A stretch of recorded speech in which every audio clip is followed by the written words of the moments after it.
नमस्कार मित्रांनो, सावलीची जणू सावली या आजच्या एपिसोडमध्ये आपण पाहत असतो की सावली सारंग आल्यानंतर दचकते, कारण की तिला पाठीमाग माहीत नसतं की सारंग आलेला.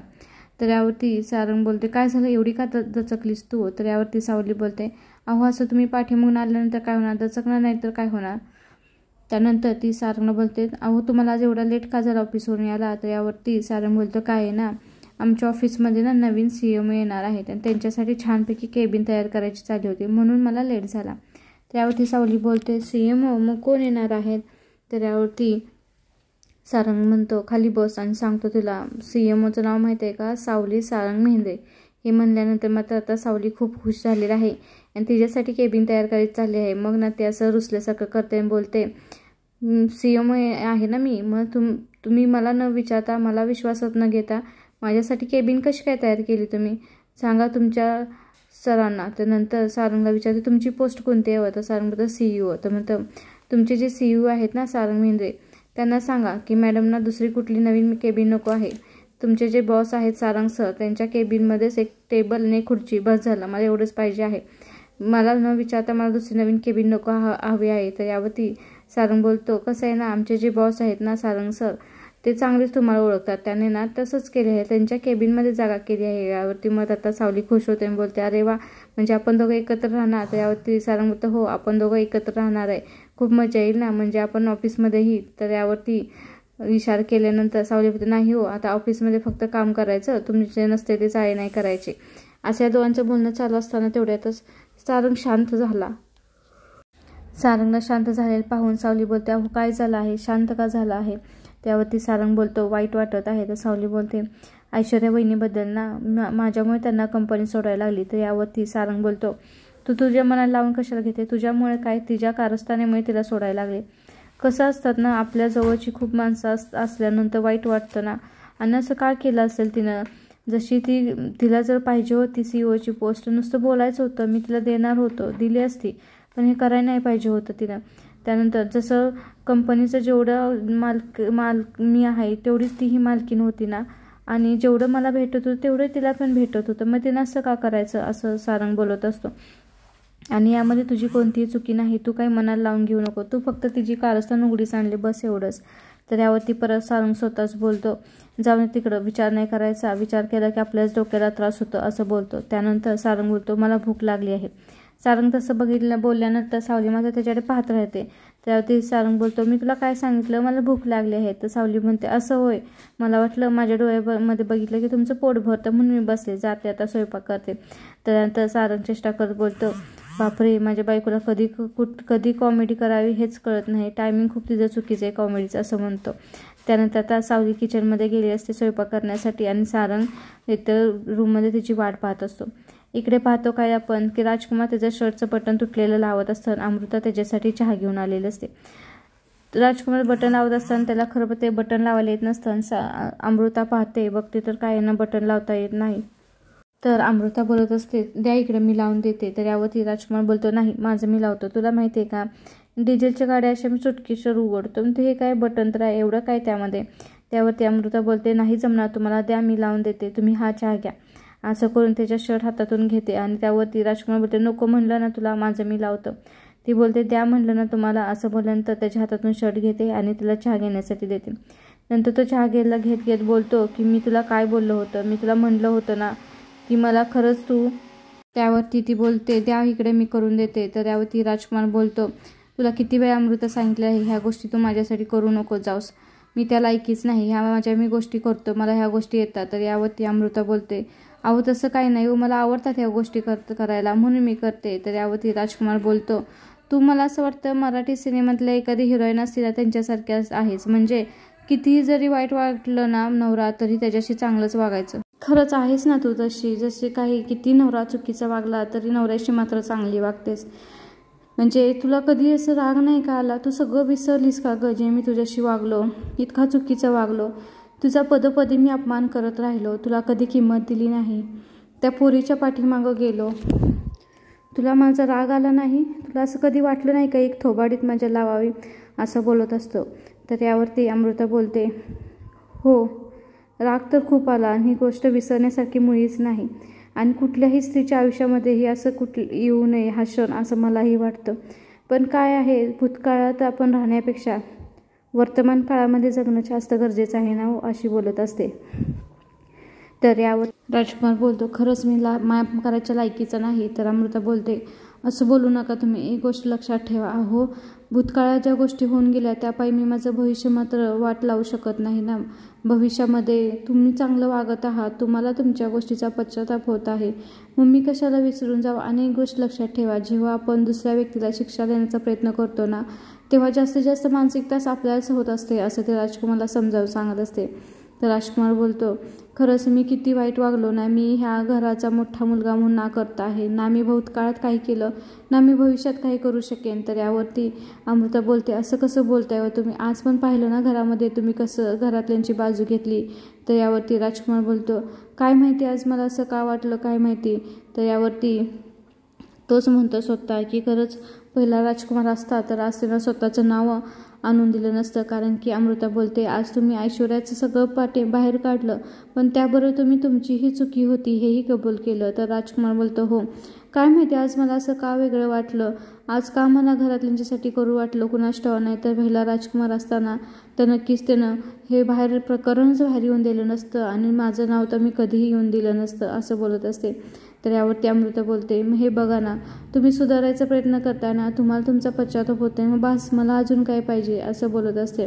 आणि राजकुमार मात्र म्हणत असतो, खरंच माझ्यासारख्या वाईट नालायक माणसाचा नवरा असूनही तू इतकी चांगली वागत आहेत, अशी कशी आहेस ग तू, एवढी कशी चांगली असू शकतेस तू, असं राजकुमार बोलत असतो. त्यानंतर अमृता बोलते, हे बघा, एक गोष्ट लक्षात ठेवा, मला काही का पाहिजे, आता फक्त आपलं भविष्य चांगलं होणं जास्त गरजेचं आहे. तर राजकुमार बोलतो, हो, आणि माझ्या चारित्र्याचे जे डाग लागले ते जाणार आहेत का, असं बोलत असतो. त्यानंतर तो बोलतो, आजपर्यंत मी जी गोष्ट केली नाही ना अमृता, ती मला करायची आहे, असं बोलून काय करतो तो राजकुमार, तिचा हातामध्ये घेतो आणि तिला खरंच थँक्यू बोलतो. खरंच तू माझ्या आयुष्यात आली आणि मी कुठली गोष्ट गमावली होती आत्तापर्यंत ते मला चांगलं कळालं आहे, असं बोलून हात जोडून तिला थँक्यू म्हणत असतो आणि तिचा आभार मानत असतो. हे मात्र ऐकून तिलाही खूप छान वाटलेलं असतं. ती बोलत असते, अहो असं कशाला बोलताय तुम्ही, असं बोलू नका, अशी बोलत असते. आणि त्यानंतर ती लाजत लाजत बोलते की काय झाले माहीत का, दिवसेंदिवस माझ्या आयुष्यामध्ये माझ्या मनामध्ये तुमच्याबद्दल असं बोलते. आणि ती पुढचं वाक्य काही नीट बोलत नाही. त्यानंतर तो बोलत असतो, तिच्याजवळ जाण्याचा प्रयत्न करत असतो आणि तिला नंतर थँक्यू म्हणलेला असतो आणि जवळ जात असतो आणि त्यामुळे ती लाजलेली असते. त्यानंतर ती दोघेही जराशी लाजतात. त्यानंतर तो तिथून तो विषय टाळण्यासाठी जरासा पाठीमाग जातो आणि डबा घेतो आणि म्हणतो, आजची बटाट्याची भाजी छान झाली होती, असं डबा पुढे घेऊन आलेला असतो. आणि हिनंही तिचं वाक्य अर्धवट बोललेलं असतं की दिवसेंदिवस माझ्या मनात तुमच्याबद्दल ज्या भावना आहेत, तर त्या बोलतो, कसल्या भावना आहेत, मित्रताच्या, शत्रूच्या, कसली, आपली फ्रेंडशिप होत चालली आहे का, असं तो वाक्य पूर्ण करण्याचा प्रयत्न करत असतो. पण अमृता मात्र लाजत असते आणि ती त्यावरती काहीच रिप्लाय देत नसते. आणि त्याला मात्र कळतच नसतं, पण त्याला असं वाटत असतं बहुतेक मित्रत्व असेल का शत्रुत्व आहे, असा तो विचार करत असतो. अमृता मात्र खूप लाजलेली असते, कारण की तो जवळ आलेला असतो आणि तिच्या तोंडामध्ये पूर्ण आलेलं वाक्य तिनं पूर्ण केलेलं नसतं. असं पाक तोंडापर्यंत आलं असतं की तिला म्हणायचं होतं की मला तुमच्या मनामध्ये तुमच्याबद्दल प्रेमाच्या भावना वाढत चाललेल्या आहेत, पण ती काही तसं बोलत नाही, प्रेम हा शब्द उच्चारतच नाही. ते पाहून ह्याला मात्र शंका आलेली असते, हिला नक्की काय म्हणायचं आहे, कुठल्या भावना तिच्या वाढत चालल्या, मित्रत्वाच्या, शत्रूच्या, मैत्रीच्या, कशाच्या, पण ती खरंच बोलत नाही तिथं आणि लाजून बाजूला गेलेली असते. हा मात्र तिच्या पाठीमागं पळ जातो, बोलतो, अगं अमृता बोल ना, वाक्य तू पूर्ण कर, नक्की कुठल्या भावना तुला म्हणायच्या आहेत, असं बोलत असतं. जेव्हा राजकुमारने अमृताचा हातामध्ये घेतलेला असतो तेव्हा ती मात्र खूप लाजलेली असते आणि तिला जवळ तो जातो तेव्हा ते दोघेही खरं लाजलेले असतात. ते पहिले नवरा बायको असूनही आता खरं ते त्यांच्या संसाराला नवीन सुरुवात केल्यासारखं आता त्यांची भावना वाढत चाललेली आहे. आणि त्यानंतर मात्र राजकुमार एवढा बदलते पाहून तिच्या मनामध्ये तिच्या नवऱ्याप्रती नक्कीच प्रेम वाढत चाललं आहे, कारण ती फक्त त्याच्याकडे एकटक लांब पाहत असते. आणि दोघेही लाजल्यानंतर मात्र डब्याचं कारण सांगून दोघेही जराशे लांब होतात. आणि त्यानंतर तो बोलतो, डब्यामधली भाजी खरंच छान झाली होती. डबा उघडायचा प्रयत्न करत असतो तर त्याला काय डबा निघत नसतं, म्हणून ती मध्येच वाक्य बोलते की आजकाल माझ्या मनामध्ये तुमच्याबद्दल दिवसेंदिवस वाढत चाललं आहे आणि काय वाढत चालले ते काही बोलत नाही, म्हणून तर सारखं विचारत असतं, का अमृता वाक्य तू पूर्ण कर ना, ए मालकीनबाई, ए मालकीनबाई, असं बोलत असतो, पण ती काय ते वाक्य पूर्ण करत नाही. आणि फक्त त्याच्याकडे पाहत राहिलेले असते आणि तोही तिच्याकडे पाहत असतो. खरंच तिला कुठलं वाक्य आहे ते कळायलाही नसतं. तिला काय म्हणायचं हे त्याच्या अजूनही लक्षात आलेलं नसतं आणि तिला अजून मात्र तिथून निघून जाते. हा म्हणतो, असं कशी गेली, अर्धवट वाक्य पूर्ण केलं नाही, वाक्य तर पूर्ण करून जायचं ना, असं बोलतो आणि तिच्या पाठीमागून हाक मारत तिच्याकडे जातो. आता सावली किचनमध्ये आलेली असते आणि आपल्या विठुरायाच्या नमस्कार करत बोललेले असते, हे विठुराया, खरंच तू मला आता जी नवीन जबाबदारी दिली आहेस, मी जन्मल्यापासून तू मला श्वास दिलास, मला चालायला शिकवलंस, मला संस्कार दिलेस, मला एवढं चांगलं घर दिलंस, मला सारंग सरांसारखा नवरा दिलास, अजून मला काही नको आहे. आता मला कंपनीमध्ये काम जे भेटलं आहे त्यामध्ये ती माझी घरची आणि कंपनीची दोन्ही जबाबदारी चांगल्यारीत्या पूर्ण करण्यासाठी मला तू माझ्या पाठीशी उभे राहा, असं हात जोडून बोलत असते. इकडे आता किचनमध्ये अमृता आलेली असते, पण ती नक्कीच तिच्या विचारामध्ये हसत असते, गालातल्या गालात आणि लाजत असते. आणि हे सावलीच्या आता लक्षात आलेलं असतं. सावली जाते आणि बोलते, हा वहिनी, काय आहे रास्त आहे का, असं बोलल्यानंतर ती बोलते, काय नाही गं. आणि त्यानंतर ती विषय बदलते, म्हणते, सावली, मी खूप खुश आहे, तू ना कंपनी जॉईन करणार आहेस, मला खूप छान वाटत आहे. तर यावरती सावली बोलते, वहिनी, मलाही खूप छान वाटत आहे, पण ना मला खरं थोडीशी भीती वाटत आहे. तर यावरती अमृता बोलते, कशाची भीती वाटते. तर सावली बोलते, काही नाही हो, मी हे घर आणि बिझनेस मला दोन्ही मॅनेज होईल का. तर यावरती अमृता बोलते, ती तिच्या ह्याच्यातच असते बरं का, ती काय अजून तिने ऐकून घेतलेलं नसतं. तर त्यावरती सावली बोलते, बरं काय करायचं सांगा, रोजचंच करायचं, असं अमृता बोलते. बरं तर रोजचं करूया का, मग तुम्ही कणिक मळणार, मी भाजी चिरणार, मग मी भाजी टाकते, मग मी पोळ्या करते, असंच ना. तर आत्ता कुठं अमृताचं लक्ष गेलेलं असतं. मग अमृता बोलते, काही नाही गं, मी माझ्या विचारामध्ये होते, मला का नाही खूप आनंद झालेला आहे, तू कंपनी जॉईन करणार आहेस तिचा. त्यावरती सावली जेव्हा तिची चिंता बोलते की मला खरंच होईनी खूप टेन्शन येत आहे की मी घर आणि कंपनी कसं मॅनेज करू, त्यावरती अमृता बोलते, अगं मी तुला किती वेळा सांगितलं सावली, तू नको त्याचा विचार करू, मी आहे ना घरामधलं हँडल करायला, मी सगळं जबाबदारी घेईन. तर सावली बोलते, असं नाही ना वहिनी, एवढी सगळी घरामध्ये लोक असताना तुमच्या एकटीवरती जबाबदारी पडते. तर यावरती अमृता बोलते, हे बघ सावली, मला कोणी कधी विचारलं नाही की तू कंपनी जॉईन करशील का म्हणून, आणि हे मी घरातलं काम मी स्वतःच्या मनाने हाती घेतलेलं आहे. आणि दुसरी गोष्ट, मला विचारलं असतं कोणी तर मी प्रयत्न केला असता, मला माहीत नाही मला जमलं असतं का नाही म्हणून, पण मी तुझ्या बाबतीत नक्कीच खुश आहे, तू नक्कीच करून दाखवशील हे मला पूर्णपणे विश्वास आहे, असं ती सावलीला बोलत असते. आणि सावलीला बोलते, हे बघ, तू यायच्या आधी मी एकटीच हे सगळं सांभाळत होती ना, तू आल्यानंतर एवढा फरक पडला की थोडंसं काम हलकं झालं, बस बाकी काही नाही. त्यावरती सावली बोलते, तेच ना, मग आता मी परत गेली की परत तुमच्यावरती लोड येणार, परत तुम्हाला हा त्रास होणार, एवढंच, म्हणून मला भीती वाटते. तर मात्र अमृता तिला समजावून सांगत असते. तेवढ्यातच मात्र आता राजकुमार आलेला असतो. राजकुमार बोलतो, आमच्या दोघांमध्ये तर फ्रेंडशिप वाढत चालली आहे. आणि सावलीला बघून त्याच्या लक्षात येतं की सावली पण आहे तर अमृता एकटी नाही. त्यानंतर तो थोडासा विषय बदलतो. तो म्हणतो, काय आहे सावली, माहिती आहे का, आता आम्ही दोघं क्लोज फ्रेंड झालो आहे, त्यामुळे तू काळजी करू नको, मी मदत करेन तिला. तर यावरती सावली बोलते, तुम्ही मदत करू लागणार. तर यावरती राजकुमार बोलतो, हो, कसं आहे ना, मला सगळं आता येतं, मी कांदा असा चिरतो ना, असा इतका बारीक बारीक कांदा चिरतो की तो कांदा चिरला की डायरेक्ट माणसाने गिळला तरी चालतो. तर यावरती अमृता लगेच कांदा आणि चाकू देते. तर तो बोलतो, तसं नाही, आता लगेच चिराय पाहिजे असं काही नाही, असं बोलत असतो. त्यानंतर बोलतो असतो, मी सगळं मॅनेज करेल. तर सावली बोलते, अहो असं कसं, तुम्हालाही गॅरेजला जायचं असतं ना. तर यावरती राजकुमार बोलते, हे बघ, मी मालक आहे ना, मालकानं थोडंसं लेट गेलं तर चालतं, तू काळजी करू नको, मी काय त्याच्यावरती एकटीवरती भार देणार नाही, मी तिला मदत करू लागेन आणि मग जाईन, असं राजकुमार बोलत असतं. तर सावली बोलते, नाही असं नाही, मालक असल्यानंतर तर खरं लवकर गेलं पाहिजे, तुम्ही काळजी करू नका, मी काय करेन, सकाळी लवकर उठून आवरेन, थोडीफार कामं कंपनीत जाईन, परत आल्यानंतर बाकीची कामं आवरेन, असे बोलत असते. तर यावरती राजकुमार बोलत असतो, हे बघ सावली, तेच तुला मी सांगते, कसं टाईम मॅनेजमेंट असते, तुला सांगू का, दुबईतली लोक काय करतात माहिती आहे का, काय नाही, अशी भाजी घ्यायची, बॉईल करायची, मिक्सरला फिरवायची, पावावर खायची, त्यामुळे ती लोक खूप हेल्दी असतात. अमृता ह्या दोघांचं नक्कीच नुसतं चाललेलं ऐकत असते. त्यानंतर तो बोलतो, हे असंच करायचं, बाकी काही जास्त करायचं नाही. तर यामध्ये सावली बोलते, अहो असं नाही ना, आपल्या घरातल्यांच्या खूप वेगवेगळ्या आवडीनिवडी आहेत, सगळ्यांच्या आवडीनिवडी जपायला लागतात. त्यावरती राजकुमार बोलतो, हे बघ, ही सगळी त्यांची नाटकं आहे, तू ते त्यात पडू नको, नाहीतर बेस्ट पर्याय सांगू का तुला, पिठलं भाकरी करायची, मस्तपैकी खावं म्हणायचं आणि झोपायला जा म्हणायचं. तर यावरती सावली बोलते, असं कसं, फक्त पिठली भाकरी करायची, ह्या दोघांचं जे चाललेलं असतं, मी हे करणार मी ते करणार. त्यावरती अमृता बोलते, तुमच्या दोघांमध्ये काही कॉम्पिटिशन चाललं आहे का कामाचं, तू ह्यांना राजकुमार बोलते, तुम्ही असशील तुमच्या गॅरेजचे मालक. सावलीला बोलते, तू असशील कंपनीची मालक, पण ह्या किचनची मालकीन मी आहे. त्यामुळे किचनमध्ये मी सांगल तेच होणार असं मात्र अमृता बोलते. हे म्हणल्यानंतर मात्र ते दोघे मान खाली घालून मान हलवतात. हो, तुम्ही सांगाल तेच होणार असं बोलते. त्यानंतर राजकुमार बोलते, जावा तुम्ही आता इथून, आम्हाला आता स्वयंपाक करून दे. तर राजकुमार बोलतो, जातो ना मी, पण ते मागाशी राहिलेलं वाक्य तर पूर्ण कर ना, मला सांगते वाक्याचा अर्थ काय तुझं, गाड्याला जागा तर भर. त्यावरती सावली बोलते, काय विषय काय सांगा, मी तुम्हाला मदत करते. तर त्यावरती राजकुमार बोलतो, सांगू का हिला. तर अमृता म्हणत असते, अहो हिला कुठं सांगते, हिला नका सांगू. तर यावरती सावली बोलते, सांगा ना मला. काय ना, मी किचनमध्ये आली ना तेव्हापासून त्या खूप लाजत होत्या, विषय काय सांगा ना मला. राजकुमार बोलतो, सांगू ना अमृता हिला सांगू ना. सावलीला बोलते, तुला जमेल ना उत्तर द्यायला. तर सावली बोलते, जमेल, मी प्रयत्न करेन, मला सांगा. तर राजकुमार बोलते, हे बघ, ती मला काय बोलली माहिती आहे का, हळूहळू माझ्या मनात तुमच्याबद्दल. तर सावली बोलते, पुढं. तर बोलतो, तू नीट ऐकलं नसशील मी काय सांगितलं बघ. ती म्हणली, हळूहळू माझ्या मनात तुमच्याबद्दल आणि जागा भरा. मग काय आता शत्रुत्व मित्रत्व काय वाढत चाललंय. तर यावरती हे खूप लाजलेलं असते. अमृता बोलत असते डोळ्याने, अहो नको ना. तर यावरती तो बोलत असतो, मग तू उत्तरच देत नाहीस, मग मला सांग तरी ना, हे गाळ्याला जागा कुठली बरोबर आहे.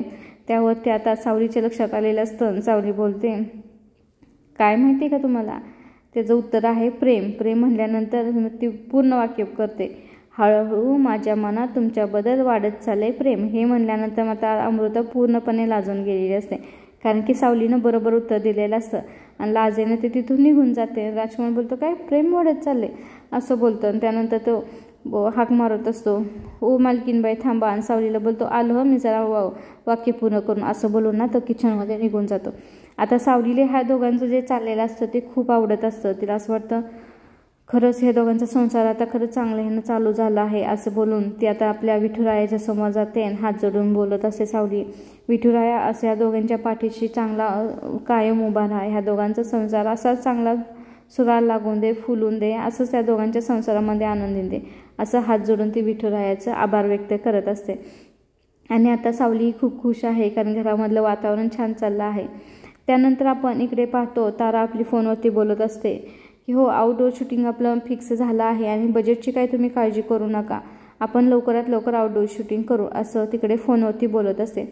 तेवढ्यातच आपला तिथं आलेलं असतं बबलू गायडन्स घ्यायला आलेलं असतं तारा मॅडमकडे, कारण की किरणला इम्प्रेस कशी करायची हे सगळं आता तारा मॅडम सांगणार असतात. त्यानंतर बबलू तिथं आल्यानंतर बबलू बोलतो, काय हे आयशना, काय हे तारा मॅडम, उगाच तुमचा सल्ला घेतला असं वाटायला लागलं, काय ते किरणना माझ्याशी बोलत नाही, बघत नाही, काय नाही, सगळं फिसकटलं असं झालं. तर त्यावरती तारा चिडून बोलते, हो का, मग जा, तुला कोणाचा सल्ला घ्यायचा त्याचं घ्यायचं जातो, तुला जो योग्य सल्ला देईल त्याचा सल्ला घे जातं. त्यावरती बबलू बोलतो, असं नाही हो, पण तुम्ही बोलला होता ती बोलेल करे, पण ती बोलतच नाही. तर यावरती तारा बोलते, तू नीट तिला माफीच मागत नाही, तुला मी किती वेळा सांगितलं त्याला डायरेक्टली नाही बोलायचं रे, इनडायरेक्टली माफी मागायची.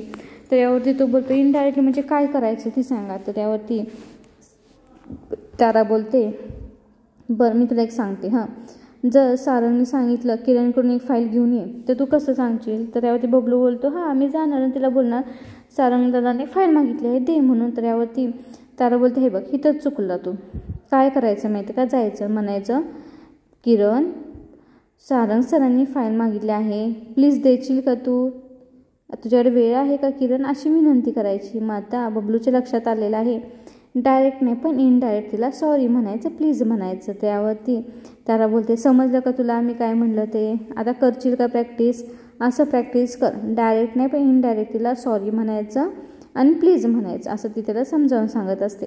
तर त्यावरती बबलू बोलतो, बरं ठीक आहे तुम्ही सांगाल तसं. तेवढ्यातच आता ताराचा फोन वाजतो. फोन वाजल्यानंतर तारा बोलते, सोहमचा फोन आला आहे, थांब मी तोपर्यंत फोन घेऊन येते, तू प्रॅक्टिस कर. आपलं आता किरणचीकडे प्रॅक्टिस चाललेलं असते, सॉरी आणि ते प्लीज असं बोलायची आणि कसं इनडायरेक्टली बोलायचं ह्याची प्रॅक्टिस आपली तो त्याचा तो करत असतो. आणि इकडे तारा सोहमबरोबर फोनवर बोलण्यासाठी गेलेली असते. ह्याची मात्र प्रॅक्टिस कंटिन्यू चालू असते, कारण त्याला काही करून किरणला आता सॉरी म्हणायचं आहे आणि तिच्याशी बोलायचं आहे. तेवढ्यात असते की बबलूच्या जवळ येते, बबलूला बोलते, काय नाही रे, हा सोहम कसा करतोय बघ ना, बोलला होता आज येणार आहे, आता बोलतो उद्या येणार आहे. तर बबलू बोलतो, बरं ठीक आहे मी जातो त्याला आणायला. तर ती बोलते, अरे एवढ्या लवकर कुठं निघालेस तू, तो उद्या तर येणार आहे. आणि नंतर बोलते, काय हे मुलगा असा कसा वागतो तो वेड्यासारखा, असं बोलते. आणि बबलू तिथं घाईमध्ये निघून जातो.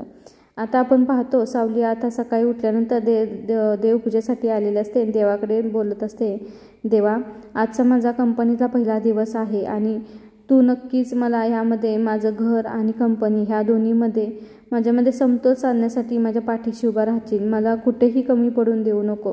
मला घरामध्ये ना कंपनीमध्ये दोन्हीकडे चांगला बॅलन्स करता यावा यासाठी तू माझ्या पाठीशी उभा राहा आणि खंबीरपणे मला साथ दे, असं ती विठुरायाला बोलत असते.